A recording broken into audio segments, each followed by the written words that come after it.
And so I did unlock the main deadlock. When I heard that click, I could really hear the doorknob, like this thing let the doorknob go. I swung that door open, and I couldn't believe what I was seeing. I mean, like you greet someone at the door, that's how close this thing was. And what I seen was very tall, covered in hair from head all the way down its legs. I couldn't really make out the face because it was covered in hair.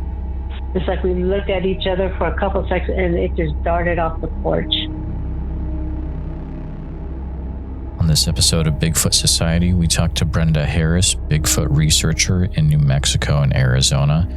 What is exactly going on out there at the Navajo reservation? Find out this and more on this week's episode of the Bigfoot Society podcast. Quick note before we get started. This is actually an older episode that I've never been really able to share just in the Patreon, and at that time it was a low amount of members, but this is a interview that was recorded April 29th, 2021 with Brenda Harris. If you may remember a few episodes back, Alex had asked me, hey, have you ever talked to Brenda Harris? And I said yes, but going through all my archives, I realized the world hasn't actually been able to listen to that yet. So here is the unveiling of pretty much that lost interview with Brenda Harris from 2021. So enjoy.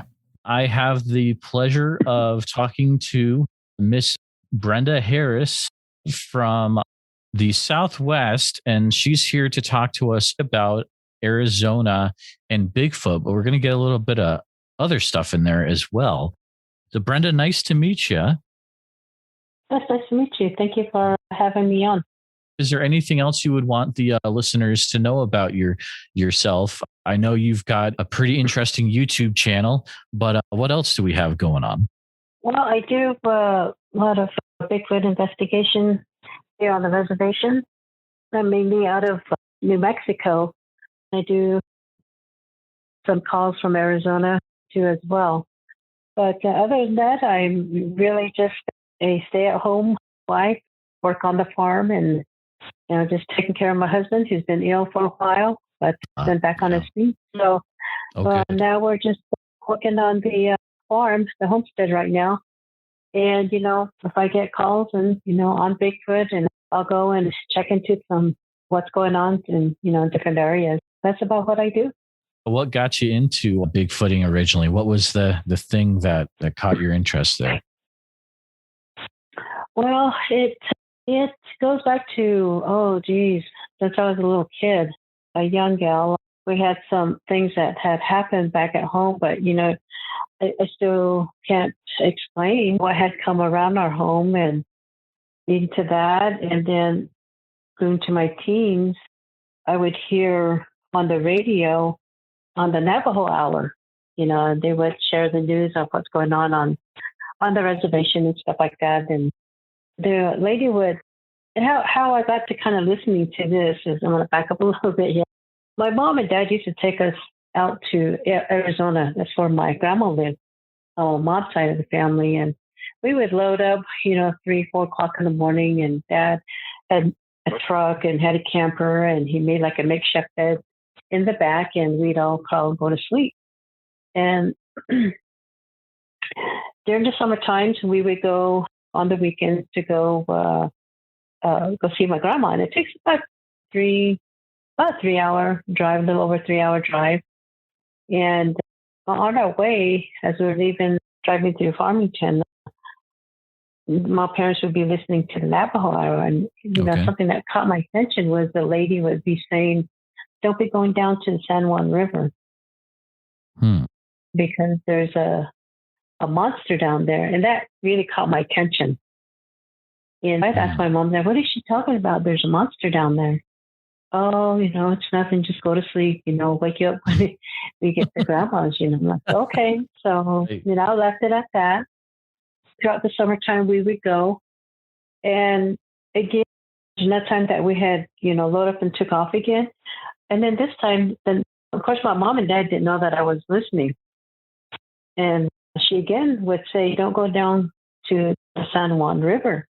This time she used the name Sasquatch. And that name really stuck to me for a long time. And I'm like, what is she talking about? So again, I asked with Mom and Dad, what is the Sasquatch? What is she talking about? And it was always at the San Juan River or the Animas River. And again, Mom and Dad was, that's nothing, just go to sleep. So as I got in, older and then into my teens, that movie, The Legend of Boggy Creek came out. Sure, yeah. And, at the beginning of the movie, how the guy talks and then he says the name Sasquatch, and I'm sitting in the theaters and I'm listening, like, when the guy said the name, like, I remember that name. That's the name, the exact same name that the lady said on the Navajo Hour. I'm like, what is a Sasquatch? At that time, I didn't know. And as the movie goes on, and then it shows this big, tall creature, black, hairy monster. At that time, that's what I would see, the monster, and I'm like, that's what she's talking about, and I'm like, that's running around down here at the San Juan River, and I'm like, whoa. Now it's like, wow. Ever since then, that's when it peaked. I really got kind of interested into checking more into it. And then I got married. Okay. And we had, I had 2 kids, about early 90s. My kids were, I believe, 4, I'm going to say 4 and 5. It could be maybe even 5 or 6, but it was around that age. They were really young. Well, I'm just going to leap right into the story. And this is where I just really got, really into Bigfooting more, is because this was my very first encounter, like opened the door to just standing right there. Now, what had happened was, it was in the summertime. And at the time, my husband was working at the mine. And so he's working, different shifts. Well, this night he was working the graveyard shift. And he had left the house about 10:30 at night. And about 20 minutes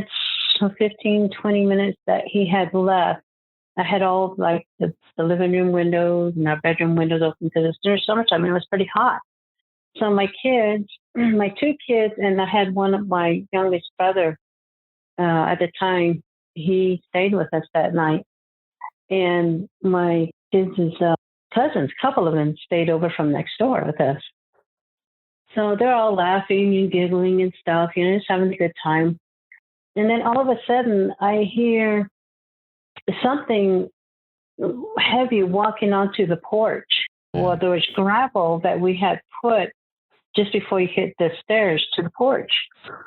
And another thing that really caught my attention is we had some dogs. And my dogs, I could literally hear my dogs really whimpering and crying, and they were underneath the porch. I'm like, why are they crying? What the heck? And I could hear this thing, whatever it was walking, gets onto the porch. And so I tell the kids, hey, be quiet. There's something's out there. And my young brother, was standing in front of me, and he was a little bit closer to the front door. Well, I had already put the deadlock and locked the door up, and we had a screen door, but I didn't lock that one, and I didn't have my porch light on at the time. And so I'm like, someone is on the porch, because I could hear, porches. A lot of them, they have the squeaking sound, right? And so I'm like, okay, the dogs are really crying. What the heck? What is out there? I thought, maybe it's just, the kids from next door, their dad or their mom or somebody's trying to scare us, that's what I'm thinking. A few seconds later, I could see the doorknobs turning, like someone's trying to open the door. No way. And I'm like, oh, okay, what the heck? So I told my brother, I said, open the door, let's see who it is. And I'm just thinking it's either my husband playing a trick on us or someone next door is doing it. Well, my brother was so scared. He couldn't move. He was just frozen. So I went around him, and I could just see the doorknob is moving back and forth. And so I did unlock the main deadlock. When I hit that click, I could really hear the doorknob, like this thing let the doorknob go. I swung that door open, and I couldn't believe what I was seeing. I mean, like you greet someone at the door. That's how close this thing was. What I seen was very tall, covered in hair from head all the way down its legs. I couldn't really make out the face because it was covered in hair. It's like we looked at each other for a couple of seconds, and it just darted off the porch. And that was the beginning of what I'm doing now. That was my very, very close encounter that had happened. I was like, I couldn't believe it. I'm like, I was stunned. I didn't know what to say. As soon as it darted off, even this thing taking off running, my dogs still wouldn't come out from underneath the porch. They were so scared, and they were still crying. And, my kids behind me, what was it? And I'm like, oh, nothing. Let's just all go to bed. I shut down everything else and let's go to bed. Because I didn't want to scare the kids, turn off all the lights. And that was the beginning that night. I mean, this thing came back that night, throughout the whole night. And what it wanted, I don't know. I was really, really, really shocked, and like I said, this thing came back throughout the whole night, but tried to open the door. What it wanted, I had no idea. Even to this day, I go back and think, what did it want? Why was it trying to get into the house? Was it the kids? What did it want? I have no idea what it wanted. And this went on throughout the night, and I would get up, turn the light on, and I could hear it taking off. And it would come back about 10 minutes later. And I'm like, you know what? Because we have our master bedroom, the window's right there, so I could see out to the front who's walking up. And I can get a really clear vision of who's on the porch. So, I opened, I was standing there, and I'm like, oh, what does it want? And I'm like, what the heck? So I flipped the light on in the bedroom, and it took off. Each time I did it would come back every 15 minutes, every 10, 15 minutes. About 3:30, and I'm like, okay, you know what? I locked the kids in the house, and I had my brother watching my kids, and I locked up everything. And I jumped into the truck, and I drove around down to the field. And had I just paid attention to one of our dogs, she finally came out and started running beside me in the truck. And if I would have just paid attention to her, I could have seen where this thing was hiding, but I didn't. I passed right by it, and the dog wouldn't come any further. She was running back to the house crying, scared. And I had just passed this thing. It was hiding in the bushes, thick bushes down at the end of the field in the corner. So I didn't see it. Apparently I passed it, went drive around behind the house. I didn't see anything, so I just came back in, locked up everything, thinking this thing was long gone by now. And no, I crawled back into bed. About 10 minutes later, there it is again. This was going on throughout the whole night until about daybreak, which was probably about 6 o'clock. And it's like everything stopped. And then my husband come pulling up about a little after 7 in the morning. Okay. And I had told him what had happened. And he's looking at me like, yeah, right. No, it's probably just a skinwalker or something. I said, no. Yeah, I described everything to what I had seen. And I said, okay, well, let's go walk around the house and see if we can find any footprints. And right behind the house, right at my kids' bedroom window, in the back, lo and behold, there's a footprint. And the best way to describe this footprint was it looked like exactly the same footprint that in that movie, The Legend of Boggy Creek. You know how those two young guys are fishing down at the creek, and the young guy finds a footprint. That's the exact same footprint that we found behind the house. And I'm looking at him like, see, look, there's my proof. There's the footprint. He's like, oh, he's just like, oh crap, And I was like, wow. And I was just like, I don't know what it wanted and why it wanted to come in. I don't know. And that was the beginning of me, of really goes back to younger days of, hearing some stories and stuff like that. But this was my very, very first encounter, basically face to face, you could say. That night, like I said, daybreak, no, it was quiet after that. We could hear, maybe like about a week later, we could hear the dogs crying and barking and stuff, but it never came back to the door like it did that night. That was pretty scary, it coming around like that. But now we've moved from about less than a quarter mile from there, just down the road. We have our own property now. That was on my father-in-law's place that it happened. But the plot that we're on right now, we've had so many activities here.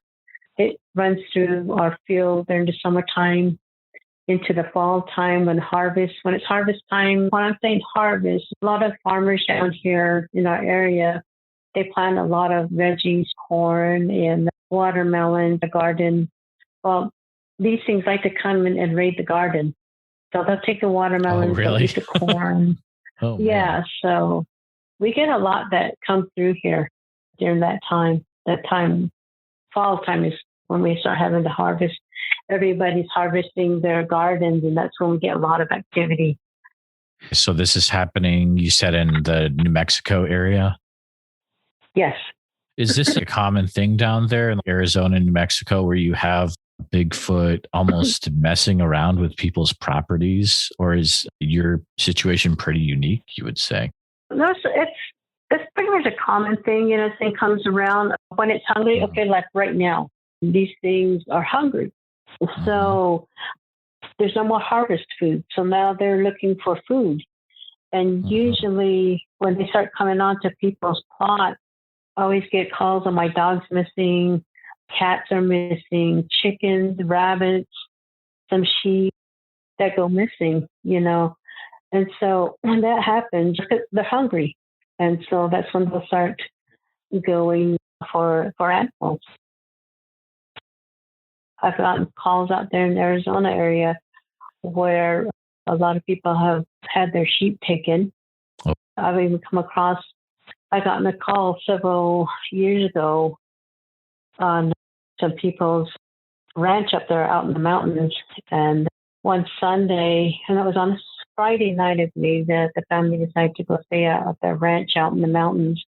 And they had, I think, about maybe eight or 10 people stay there at the ranch that night. Well, when they got there late at night, Friday night.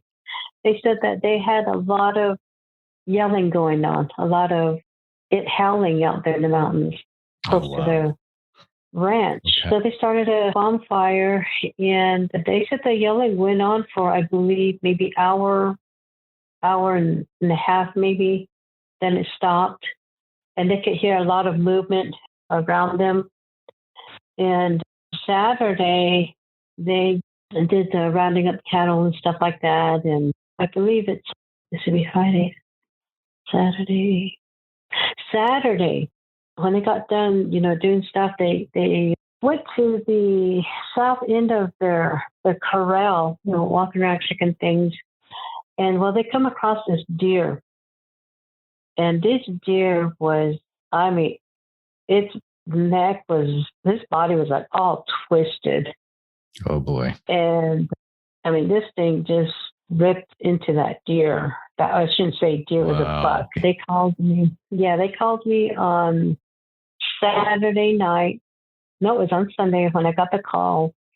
And I went out there to go look. And what I seen was this buck was just ripped up. The whole body was twisted. I couldn't believe how the body was just twisted. And I'm like, okay, there's no cat, no bear that was around. They used to have, according to the family, they used to get a lot of bears. But ever since they've been having Bigfoot activity out there in Arizona in the mountains, it's where at their ranch in Arizona, that they said they don't see any more bear because of this that's been running around up there. It's almost as if they were saying that this thing just pushed all the bear out and claimed that area, So when I went to go do like my little investigation there, around the deer or a buck there was absolutely no like canine footprints. Okay. No bear tracks, and there was no cat tracks, like mountain lions, cougars. I didn't find any of that.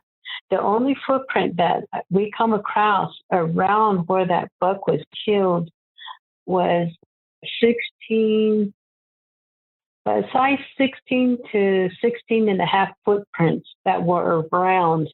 Oh, wow. That buck, and trees that were broken. When I got to looking, more and more, I was talking with the gentleman there. I said, that night that you guys all ended up there, this thing must have killed because it was a fresh kill. So I'm kind of assuming that the deer was killed late Friday because family got there. It was Saturday when they showed up there. And then they said that that's when they heard a lot of the yelling and stuff. And then that's when they found the deer the next morning. And so I was telling them, I said, I'm kind of wondering, being that they killed that bug must have been late Saturday morning, late Friday night into Saturday early morning. They must have killed it then. And Saturday night, you guys showed up and these things are yelling back and forth. I'm kind of thinking, I bet they were coming back to retrieve that buck and finish it off. When I say that, I mean by eating it. And it seemed that the family was there, so they couldn't get close to it. If you get what I'm saying. So that kind of messed things up, being that the family was there, and they were probably going to come back for that buck, but they couldn't get to it because the family was there. Exactly. I have a clarifying question. You've mentioned this is in a mountain area of Arizona. So is this up in the Mogollon Rim area when you say that, or no? No, it's in what they call it, Chuska Mountains. Okay. It would be the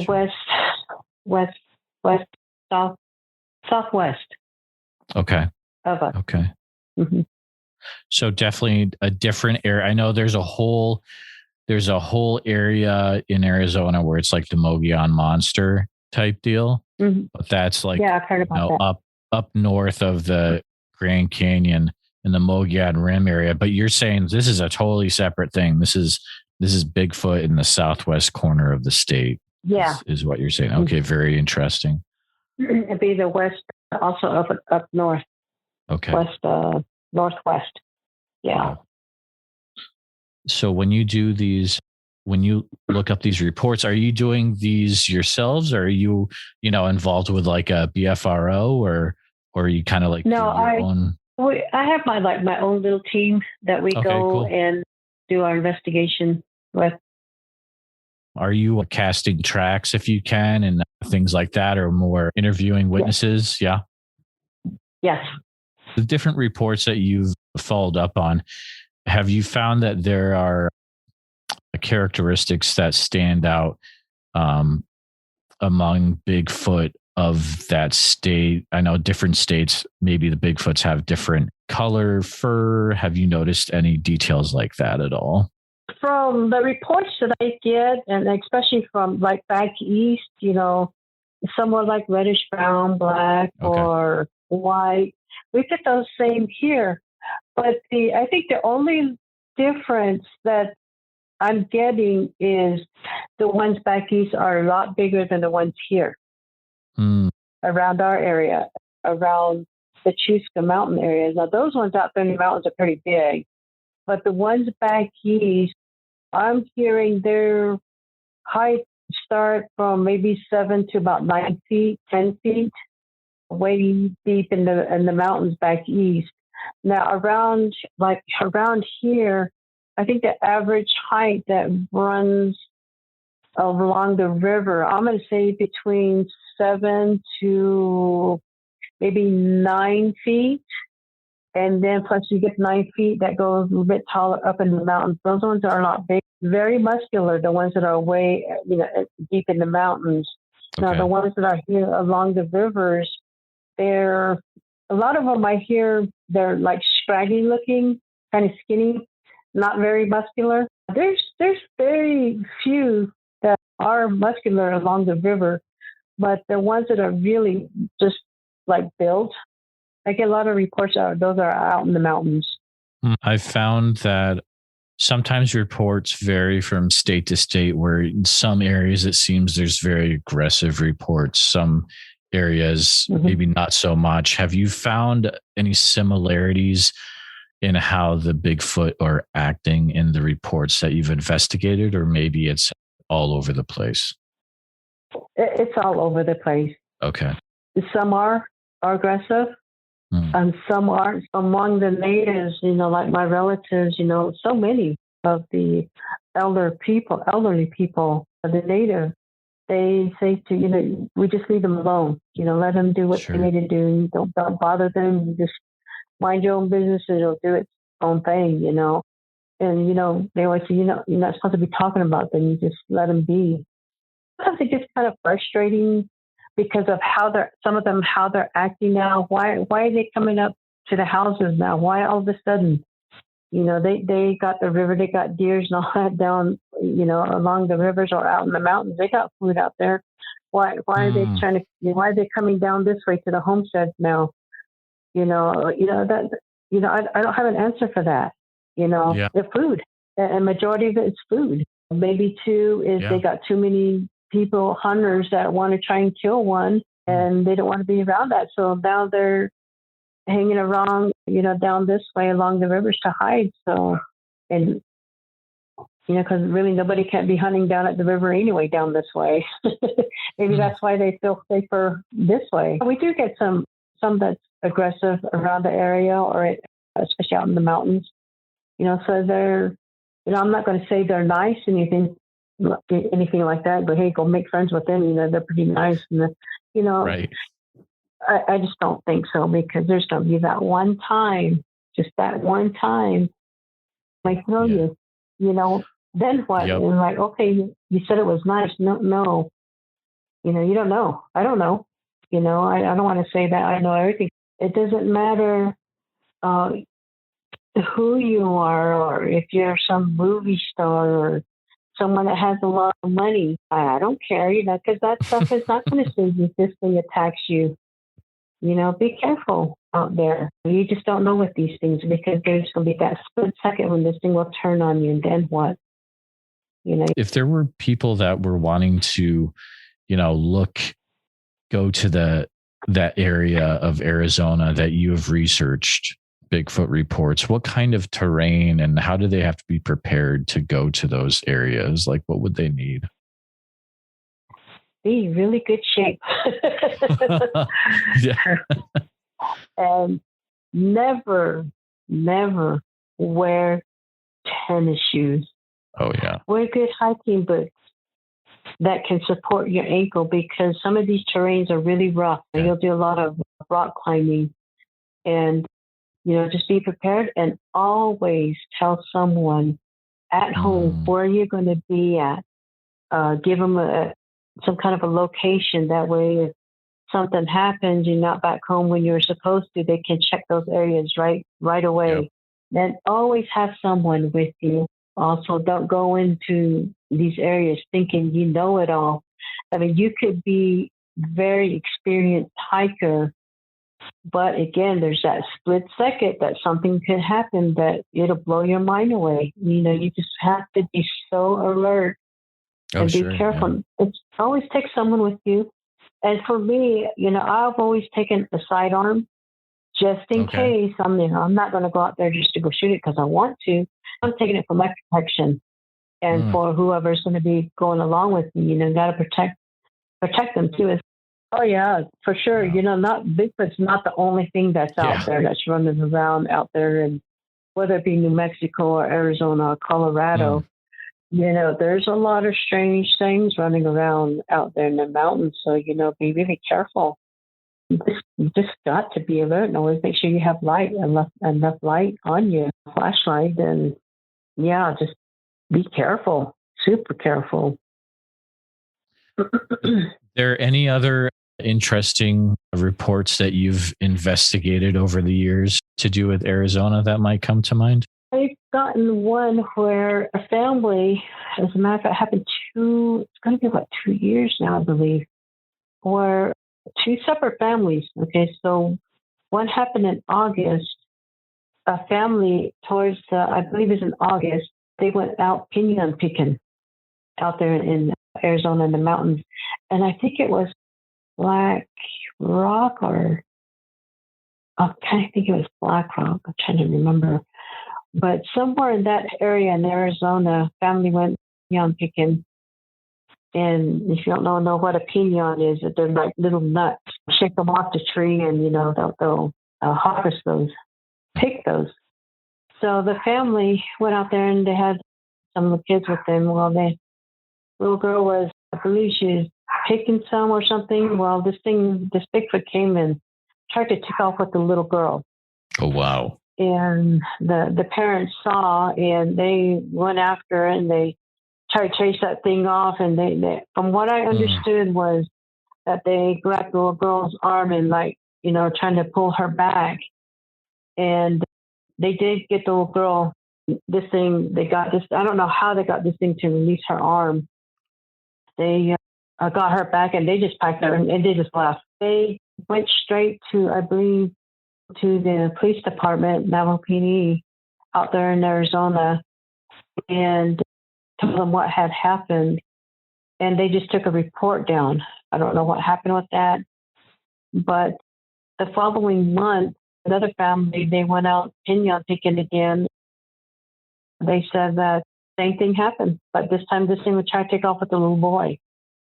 Really? And they fought with that thing to get the little boy. And they did. Took a little time. They said they got the little boy back, and they did. That they were. Everybody's so shook up. Both families were, and the dad and everybody. They took off to the police department, told them what had happened, and the dad was really upset with the officers there because it was almost as if they weren't going to do anything about it. You let the people know what this thing was, tried to do. And from what I heard from the families, that they were really upset, really shook up about what had happened. Oh, and they've never gone back up there to that area to go pick, what they were doing, pinyons and stuff like that. That has happened there. Out towards, let's see here, Lee, Arizona, that area there. They've had a lot of howling and this thing running somewhere close to the college out that way on the reservation. I forget the name of it, the next college out that way, I believe. But yeah, they've had some activity out that way. Wow. There was another one. Well, this one was in New Mexico, somewhere down south. I had gotten a call. Now, this one is not, Bigfoot was in the area too, in this area. But the family also had mentioned that, hey, there's something else out there. I said, what are you talking about? And she goes, my uncle seen what they're calling, they're calling it lizard man. And I'm like, what? Yeah. They're like, there's this thing that looks like a lizard and it walks on two legs. It's huge. They said, This thing's out there too. So I'm like, oh, wow. So I'm supposed to head that way here, probably, honestly, not till summertime.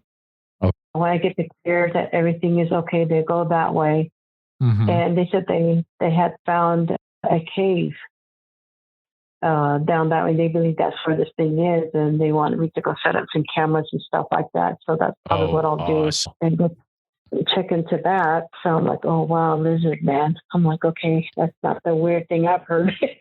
There was what do you call it? Where in a family, they said that they had a guy out somewhere out there in Arizona, say Black Mesa. It's not Black Rock. Oh, I can't think of the name. But apparently a guy shot one. That's what I'm hearing. And Okay. this was like, 7 years ago, that a guy shot one and had some friends of his or brothers or someone help him load this thing up. And, they were going to go turn it in, or I don't know what they were going to do with it.